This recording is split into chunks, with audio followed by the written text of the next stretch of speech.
नमस्कार, अपना बिहार देख रहे हैं आप और बिहार के तमाम अपडेट खबरों के साथ मैं हूं आप सबके साथ अनूप। शुरुआत एक बड़ी खबर से करते हैं और यह बड़ी खबर इस वक्त जमुई से आ रही है। सिकंदरा इलाके के कुंडघाट जंगल में सर्च अभियान के दौरान सुरक्षा बलों को 30 किलो विस्फोटक बरामद हुआ है। पुलिस की माने तो सिकंदरा थाना के कुंडघाट जंगल में नक्सलियों ने बड़ी घटना को अंजाम देने के लिए विस्फोटक को छुपा कर रखा था।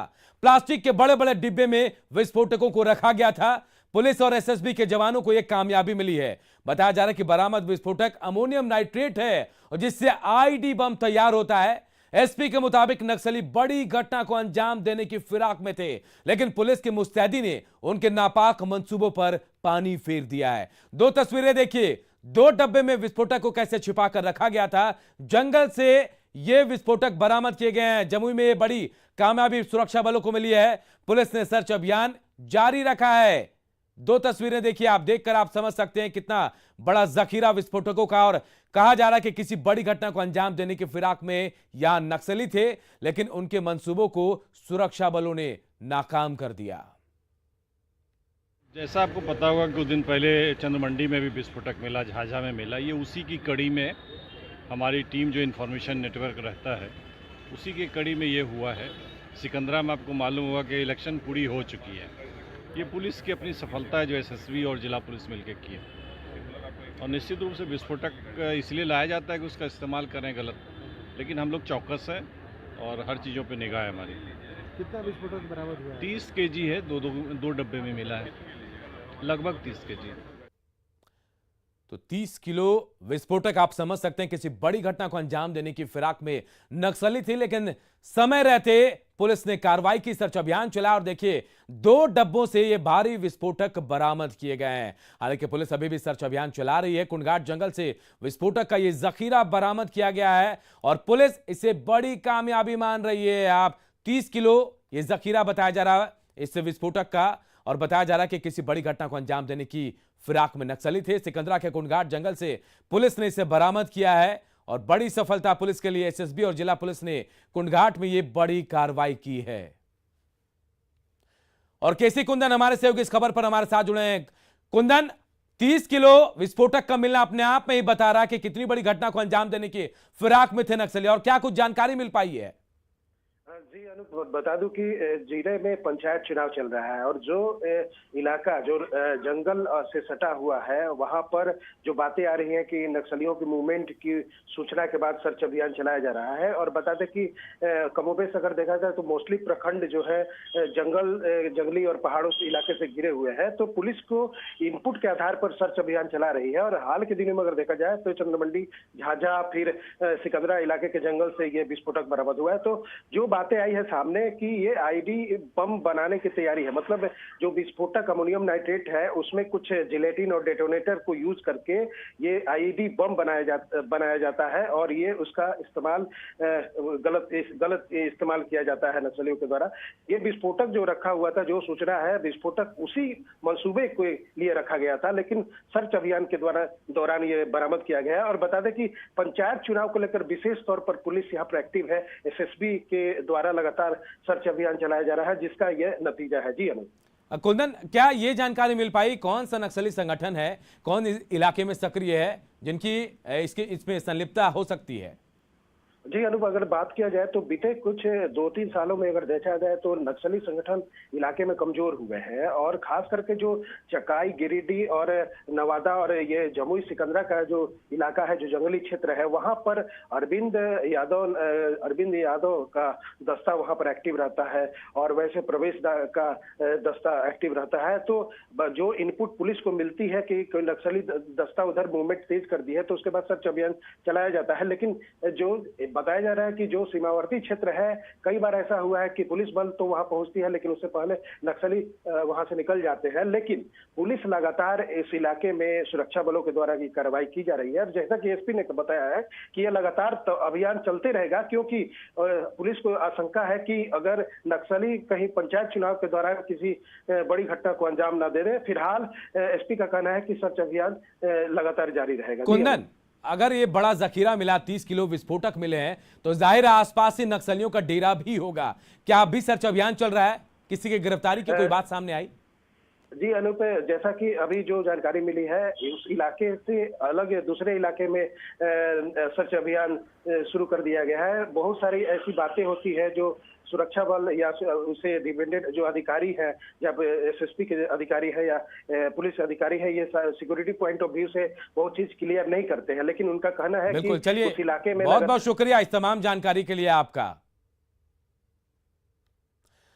और देखिए, बिहार की राजनीति से जुड़ी एक बड़ी खबर इस वक्त आ रही है। कांग्रेस नेता अशोक राम की तेज प्रताप यादव से मुलाकात हुई है। चुनाव प्रचार के लिए तेज प्रताप का स्वागत है। अशोक राम ने कहा है, कांग्रेस के बड़े नेता अशोक राम और तेज प्रताप यादव की मुलाकात हुई। कांग्रेस नेता अशोक राम की बिहार की राजनीति से जुड़ी एक बड़ी खबर हम इसलिए कह रहे हैं क्योंकि तेज प्रताप जो है हाल ही के दिनों में चर्चा में भी रहे हैं, अपना संगठन भी बनाया है और आरजेडी में ज्यादा तवज्जो उनको नहीं मिल रही है। और अशोक राम खुद हमारे साथ जुड़ गए हैं। अशोक राम जी, तेज प्रताप आपसे मिल रहे हैं, क्या वजह है, क्या बातचीत हो पाई आपसे? मैं गया था, उनसे मुलाकात हुई जी, उनसे मुलाकात हुई थी। वो अपने संगठन की बैठक कर रहे थे। मैंने बात की अपने चुनाव की, और उनका चूंकि क्षेत्र लगा हुआ है, गांव टोला बिल्कुल सटा हुआ है, दूसरे से यहाँ संबंध है, तो उसी संबंध में मैं बात करने गया था। तो उन्होंने कहा, हाँ क्षेत्र तो आपका समझिए कि मेरा ही क्षेत्र है पूरा जी। तो हमने उनसे वही जब पूछी तो उन्होंने कहा कि मैं अपने संगठन के साथियों से बात करवाऊं, हमारी आवश्यकता होगी तो हम वहां पर कुशेश्वर स्थान में आपकी कांग्रेस के लिए प्रचार करेंगे। ये बात वो आपके लिए प्रचार करेंगे, तेज प्रताप ने कही आपको? ये उन्होंने कही, और उन्होंने कहा कि अपने संगठन के साथियों से मैं विमर्श करके। जबकि आरजेडी और कांग्रेस अलग अलग चुनाव लड़ रहे हैं, वहां पे आपका अपना कैंडिडेट है, आरजेडी का अपना कैंडिडेट है, तेज प्रताप आपकी तरफ आ रहे हैं। उन्होंने अपना संगठन बना लिया है, वो रजिस्टर्ड संगठन है और अच्छा खासा संगठन है उनका, जो काम कर रहा है पूरे बिहार में। क्या कांग्रेस में शामिल होंगे तेज प्रताप? अशोक राम जी जी ना, ऐसी कोई बात नहीं है। जो उन्होंने संगठन अपना खड़ा किया है इंडिपेंडेंट, उसको मजबूत करने में लगे हुए हैं। लालू प्रसाद के बेटे हैं, आरजेडी से संबंध रखते हैं, कांग्रेस और आरजेडी वहां दोस्ताना फाइट कर रही है, आपके समर्थन में खड़े हैं, तो जाहिर सी बात है बहुत सारी बात निकल कर सामने आएगी। देखिए, फाइट शब्द आ गया, फाइट, वहां दोस्ताना क्या होता है? बिल्कुल, फाइट, यही बात तो मैं कहना चाह रहा हूं, दोस्ताना क्या होता है। और अगर तेज प्रताप आपके साथ हैं तो वो तो आपसे दोस्ती निभा रहे हैं। तेज प्रताप ने कहा कि मुझे देखिए योग अच्छे युवाओं की जो तरक्की हो, ये मैं चाहता हूँ। जो नीचे तबके के जो योग्य उम्मीदवार होंगे या युवक हैं, पढ़े लिखे अच्छे युवक हैं, उनको मैं बढ़ाना चाहता हूँ। आरजेडी से विधायक हैं तेज प्रताप यादव, और आपके समर्थन में वो वोट की अपील भी करेंगे, क्या मान लिया जाए? आरजेडी में नहीं है तेज प्रताप? देखिए, वो राजनीति की बात नहीं कर रहे, राजनीति में वो थोड़े ऊपर उठ के बात कर रहे थे कि मैं एक मानवता की बात करता हूँ, मैं समाज की बात करता हूँ। ये राजनीति है अशोक राम जी, आप भी समझते हैं। लेकिन सवाल एक मेरा आपसे, क्या तेज प्रताप को आप कांग्रेस में जगह देंगे, अपने साथ रखेंगे?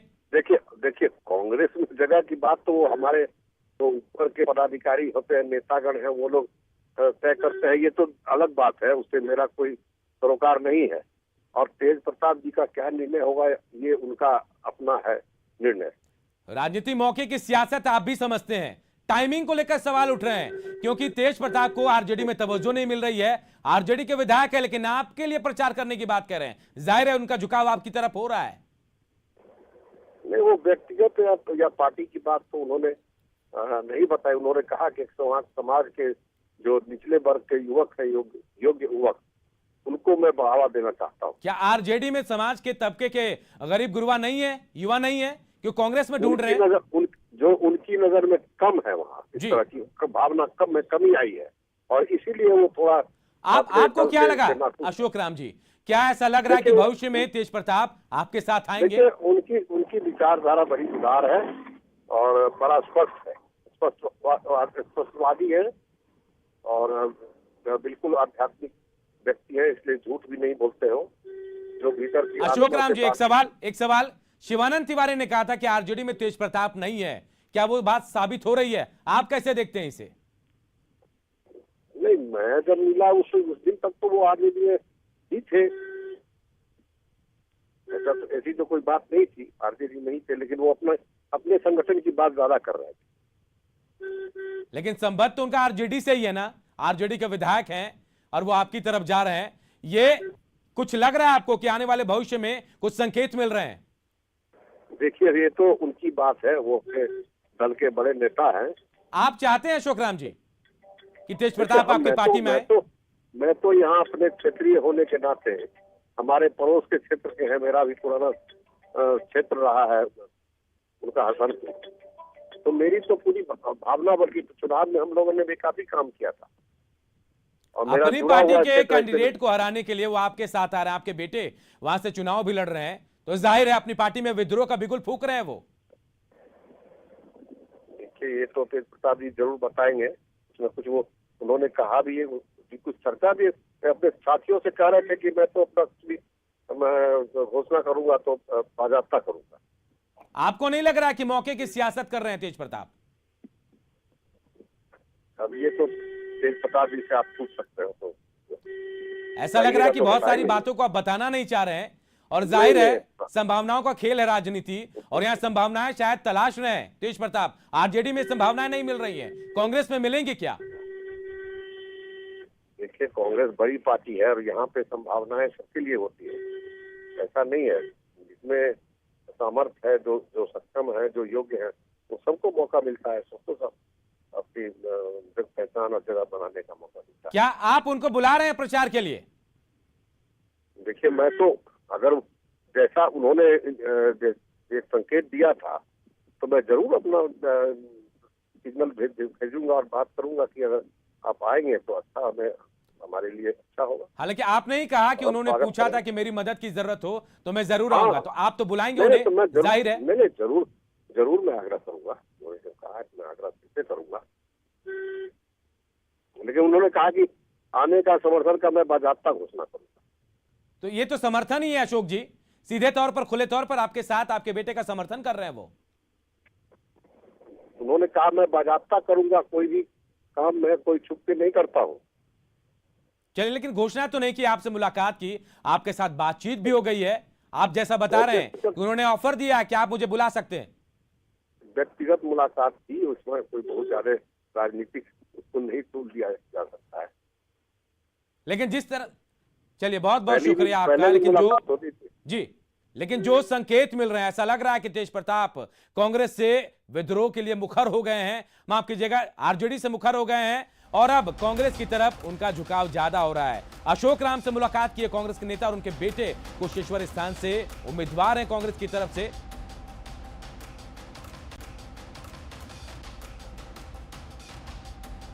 मुजफ्फरपुर में आईटीआई परीक्षार्थियों ने हंगामा किया। ऑनलाइन परीक्षा कैंसिल होने से यहां छात्र नाराज थे, और इसके बाद इन नाराज छात्रों ने यहां जोरदार हंगामा किया।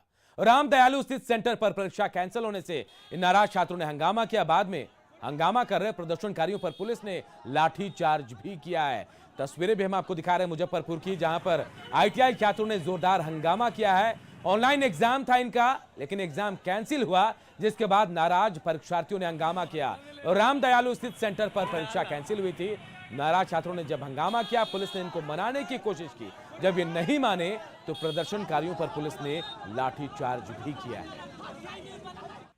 मतलब डेट भी फिक्स है, एडमिट कार्ड भी मिल चुका है, एग्जाम समय से लिया नहीं जा रहा है। हम लोग अभी 3 साल से लटके हुए हैं, हम लोग का भी आगे भविष्य है। एनसीबीटी मजाक बना करके इसको रखा है एग्जाम को, और वो सक्षम नहीं है ऑनलाइन लेने में, तो ऑफलाइन ले। हम लोग सभी स्टूडेंट का सड़क जाम करने का एक ही मात्र कारण है, हम लोगों को बुला करके जो है कि एडमिट कार्ड दे करके, एग्जाम शेड्यूल निकाल करके, डेट निकाल करके, जो हम लोगों के साथ जो यह बेईमानी बार बार हो रही है कि आते हैं, ऐसा पता चलता है कि एग्जाम रद्द हो गया। आईटीआई की परीक्षा थी, ये फर्स्ट सेशन का, उसमें परीक्षा कैंसिल हुई, तकनीकी कारणों से ये हुई।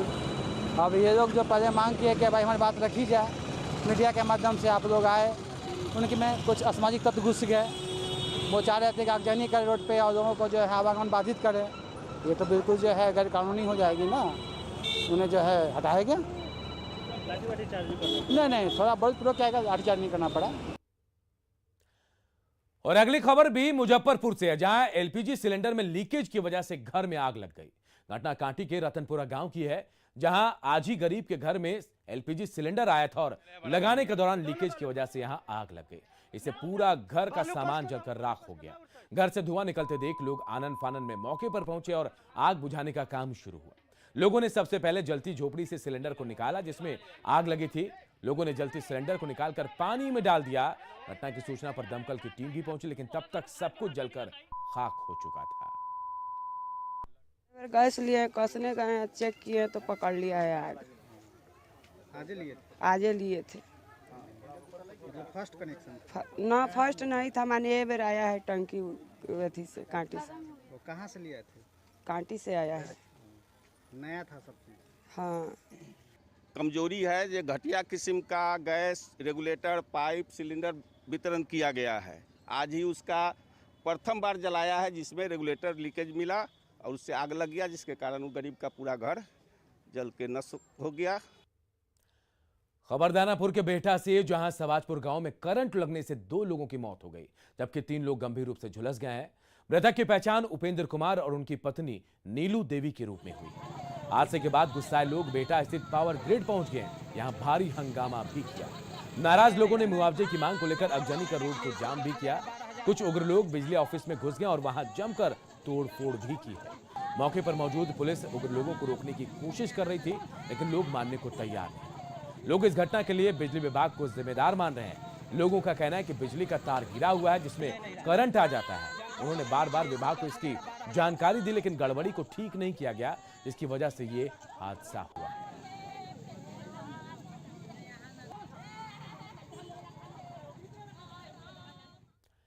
इधर छपरा में भीषण सड़क हादसा हुआ है। ट्रक से कुचलकर 2 बाइक सवारों की मौत हो गई है। घटना मुफस्सिल थाना क्षेत्र के बसाड़ी के पास की है। हादसे के बाद नाराज लोगों ने यहां भारी हंगामा भी किया। लोगों ने सड़क पर टायर जलाकर बवाल किया और तोड़फोड़ की। बताया जा रहा है कि नाराज लोगों के डर से आरोपी ड्राइवर पानी में छिप गया।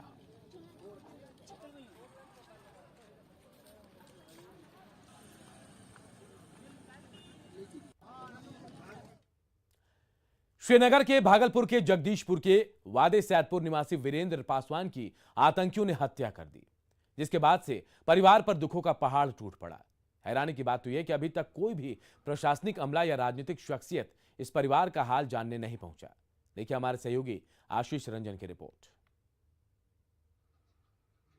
लखीमपुर में किसान की मौत के बाद जो है नेताओं के जाने का सिलसिला आप लगातार देख सकते हैं कि जारी है और सभी नेता जो है वहां जाने के लिए जुगत बिड़ा रहे हैं और लगातार वहां का दौरा किया जा रहा है। लेकिन जम्मू कश्मीर में मंगलवार को जो है देर शाम बिहार के भागलपुर के जो वीरेंद्र पासवान की हत्या हुई है, यहाँ ना तो अभी तक कोई नेता आए हैं देखने के लिए, ना जिले पर प्रशासन की ओर से कोई अधिकारी आए हैं। परिवार काफ़ी गरीब है और इनकी 4 बेटियां, वीरेंद्र पासवान की जो है 4 बेटियां और 2 बेटे और एक पत्नी है जो बीमार चल रही थी और इन पर 2 लाख का कर्ज भी अभी है। लेकिन अभी तक कहीं से भी कोई मदद की बात इन लोगों के लिए नहीं हो पाई है। हम इनके पुत्र हैं, उनसे बात करते हैं। क्या अभी तक कोई देखने आया आप लोग को? अभी तक कोई देखने नहीं आए वहाँ से। कहाँ से, कहीं से मदद की? कहीं कोई मदद नहीं कर रहा है। क्या कहेंगे आप? हमें मदद की ज़रूरत है, आप लोग मदद कीजिए। न्यूज़ 18 ने हमको भरोसा दिलाया कि मदद करेंगे, तो ये देखेंगे कि मदद करते हैं। क्या कहा गया अभी जो बात हुई, तो क्या बताया गया? तो हमको बोला गया कि हम जितना हो सके हम मदद करेंगे और देखेंगे क्या क्या होता है। बस अभी तक कोई देखने अधिकारी कोई नहीं सर, देखे ला कोई नहीं, कोई मदद अभी नहीं मिल रहा। नाथनगर विधायक जी आए थे, वो भी देख कर गए, क्या बोले वो? नहीं, कुछ नहीं बोला। मदद हुआ? कुछ नहीं मदद होला। सरकार से क्या चाहते हैं? सरकार से चाहे मदद करे, हमारा बेटा नौकरी दिला देते हैं। बेटा बेटी कैसा पढ़ेबे लिखेबे, कहाँ से कोई चीज और हमारा साधन नहीं। तो आप देख सकते हैं कि यहाँ पर ना तो कोई मदद की बात हुई है, ना कोई देखने आया है। परिवार को सांत्वना देने के लिए भी जो है जिले के अधिकारी या छोटे अधिकारी तक जो है इस दरवाजे तक नहीं पहुँचे हैं। लेकिन परिवार को मदद की ज़रूरत है। न्यूज़ 18 भी लगातार प्रयास कर रहा है कि इनके परिवार को कुछ मदद पहुंच सके, जिनके से इनका भरण पोषण हो सके। आशीष रंजन, न्यूज़ 18 भागलपुर। और अपना बिहार के इस बुलेटिन में इतना ही। आगे देखिए जोहार झारखंड। कभी सन्यासी तो कभी राजनीतिज्ञ,